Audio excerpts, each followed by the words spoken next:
Ahoj, tak v rýchlosti sa pozrieme, že aký máš problém. Dobre? Čo máš za problém, keď si v tej energii?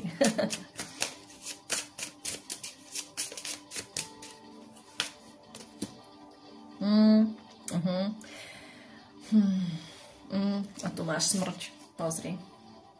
Ty už veľmi dlho čakáš na niečo. Máš nejaký sen.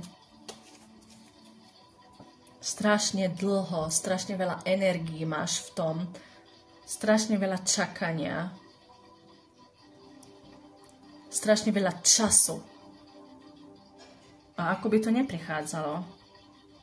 Ako by tam furt niečo bolo, kvôli čomu sa to nedeje, alebo neuskutočnilo, alebo je tam furt niečo.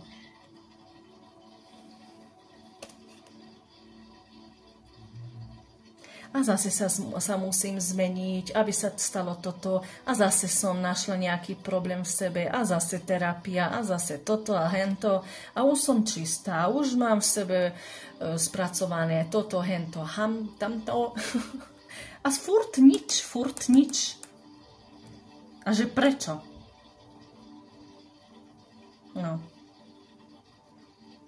Prečo sa mi to nesplní? Prečo sa mi to nevie splniť?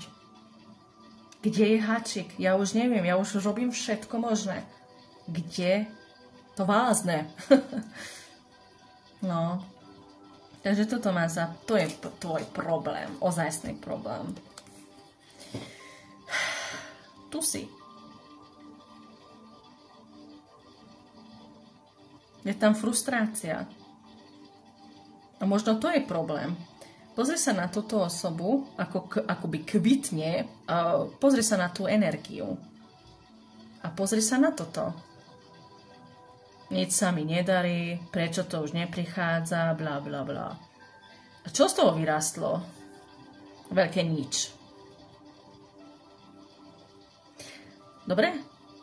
Možno musí skúsiť inú energiu. Dobre? Skús sa naladiť na inú vlnu, na tú pozitívnu. Na tú radostnú. Radosť v živote. A oveľa viac sa potom splní, oveľa viac zázrakov sa udeje v tvojom živote. A oveľa menej takých, ktoré v živote nechceš.